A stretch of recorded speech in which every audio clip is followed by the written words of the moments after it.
Have you ever found yourself standing in front of the refrigerator, wondering how you got there, even though you're not truly hungry? That moment is often about far more than willpower, because many cravings are not just about physical hunger, they're actually connected to ancient survival wiring inside your brain. Dopamine is not simply a pleasure chemical. Its job is reinforcement. Think of it as the part of your brain's primitive survival system, constantly helping you to remember. That gave us energy before. Do it again.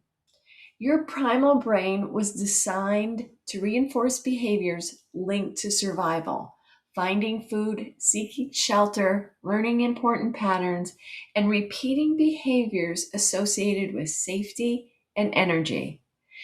The challenge is that this ancient survival wiring is now interacting with a modern food environment filled with highly stimulating foods, and the brain learns those patterns very quickly, which means the brain may begin to anticipate food rewards automatically, sometimes before true physical hunger is even present. That's why most of the food habits follow a very predictable loop. Cue, behavior, reward, and repeat. Maybe the cue is stress after work, so the behavior becomes snacking in front of the TV. And the reward is temporary comfort, stimulation, or emotional relief. Maybe the cue is simply seeing snack foods on the counter or walking into the kitchen at night. The powerful part is this. Once you identify the cue, you can begin changing the environment around it. Sometimes the goal is not fighting the craving itself, but disrupting the cue that triggers the loop.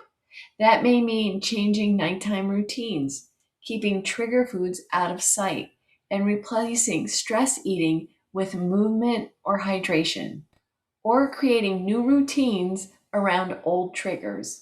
Because awareness creates a pause between the cue and the automatic reaction, and that pause is where the intentional change begins. The good news is that the brain is very adaptable. When you repeatedly interrupt old loops, those pathways can slowly weaken over time, and many people eventually notice something surprising. They stop thinking about food all day long. And when you pair that with a low carb lifestyle and you keep your insulin levels in check, that is very powerful. That's often a sign that the brain's reward circuitry is beginning to quiet down.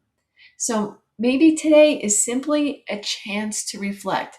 What cues trigger cravings for you? Are there routines your brain has linked to food? Are you truly hungry or responding to an old reinforcement pattern? Because awareness is often the first step towards change. And honestly, this deeper understanding of cravings, dopamine, habit loops, and metabolic behavior is exactly the kind of work we go through inside my 21-day metabolic reset program. Because lasting health is rarely just about changing food, it's about retraining the brain and body together.